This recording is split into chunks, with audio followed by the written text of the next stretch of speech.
শ্রমিকের অধিকার। আমরা ধিক্কার জানাই অর্থনীতির চাকা আমরা ঘুরেছিলাম, আজকে বাংলাদেশের অর্থনীতির চাকাগুলো বাংলাদেশের উন্নত হচ্ছে। আজকে আমাদের কি অপরাধ ছিল? আমাদেরকে তালা বন্ধ করে আগুনে পুড়ে মারা কি আমাদের অপরাধ ছিল? আমরা গরিব গার্মেন্টস শ্রমিক, আজকে আমাদের ছেলে মেয়ে লেখাপড়া করতে পারে না, আজকে আমরা ঘর ভাড়া দিতে পারি না, আজকে আমরা জায়গায় জায়গায় অপমান হই ভিক্ষুকের মতো ধারে ধারে, আজকে আমরা ক্ষতিপূরণের দাবিতে আমরা রাস্তায় হারি। এই মন্ত্রণালয় সচিব রঙে রঙের আসে, রঙে রঙের আশা দেয়। এই চাল বাহানা বন্ধ করেন, আপনারা যে কোনো সচিব আসেন এবং আপনারা 1 মাস সময় নেন, আবারও সচিব 1 মাস সময় নিয়ে আমাদেরকে বছরকে বছর ঘুরান।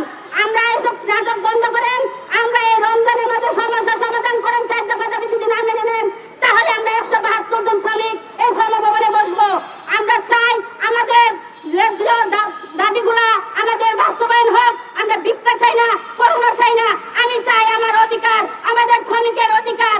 আমরা এই দাবিগুলা আজকে 14 বছর সবার দ্বারে দ্বারে জানাই আসলেও এই 20 সালে জানেন আমরা এই 3 মাস ছিলাম এই জাতীয় প্রেস ক্লাবে, তারপরে পুলিশ দিয়ে এই স্বৈরাচারী সরকার ভোর 4টা বাজে আমাদেরকে পিটিয়ে তুলে দিয়েছিল।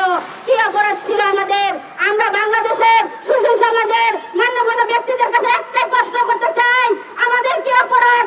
আমরা কিসের জন্য ক্ষতিপূরণ থেকে বঞ্চিত হচ্ছি? কিসের জন্য মালিক এখনো খোলা আকাশের নিচে তোমার শ্রমিক হত্যা করেও তার কোনো বিচার হয় নাই?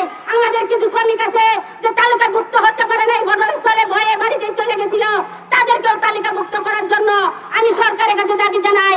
আমাদের এই দাবিগুলো মেনে নিয়ে আমাদেরকে বাঁচতে দেন, আমরা বাঁচতে চাই। আমরা আর এই ঝুঁকিপূর্ণ বিল্ডিং এর ভিতর থাকতে চাই না। আমাদের রুচার মতো কষ্ট হচ্ছে, এই শীতের মধ্যে আমরা কষ্ট করছি, আমাদের বয়স্ক কারারা অনেক অসুস্থ হয়ে গেছে। আপনারা বিল্ডিং এর ভিতর থেকে দেখেন কিভাবে ঘুম হয়, আর এই ঝুঁকিপূর্ণ বিল্ডিং এর ভিতরে আমরা থাকতে পারেন না, আপনারা বাইরে। আর আমরা আজকে 3 মাস হয়ে গেছে আমাদের পাশে কোনো মিডিয়া পাই না, আমরা কোনো সাংবাদিক পাই না।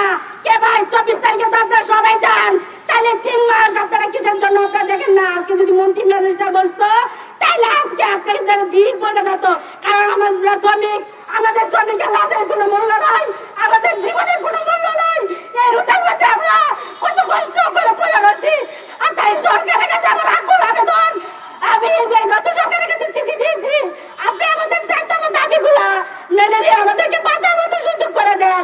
1 নম্বর দাবি হলো 1 জীবন আয়ের সমতুল্য ক্ষতিপূরণ, 2 নম্বর দাবি হলো পুনর্বাসন, 3 নম্বর দাবি হলো ফ্যামিলি সহকারে সুচিকিৎসা, 4 নম্বর দাবি হলো দেলোয়ার সহকারে এই ষড়যন্ত্র করে যে আগুনে পুড়ে শ্রমিক হত্যা করেছে এই দেলোয়ারের বিচার আমরা এই বাংলার মাটিতে দেখতে চাই, বাংলার শ্রমিক দেখতে চাই। আর কোন শ্রমিক যাতে এভাবে মারা না যেতে হয়, আর যাতে কোন শ্রমিক ক্ষতিপূরণের জন্য রাস্তায় না থাকতে হয়। আমরা অর্থনীতির চাকা ঘুরাই, বাংলাদেশের মানুষকে বলতে চাই, আমরা শ্রমিক, যে শ্রমিক দিয়ে আজকে প্রশাসনের সবার বেতন হয়, এই প্রশাসন দিয়ে এই শ্রমিক গুলার পিটায়। আমরা দুঃখের সাথে বলতে চাই যে আজকে এই দাবিগুলো নিয়ে আমরা এই জায়গায় দাঁড়াইছি যে আগামী 20 রমজানের মধ্যে আমাদের শ্রমিকের পাওনা দাওনা বুঝে তাদেরকে নিরাপত্তাভাবে বাড়িতে দেওয়া হোক। এবং যে শ্রমিক গুলা দেখেন বাড়িতে যায় তারা গাড়ি ভাড়া কমিয়ে দেয়, বাড়ায় দেয়, ওই গাড়ি ভাড়াটা যাতে কমানো হয়।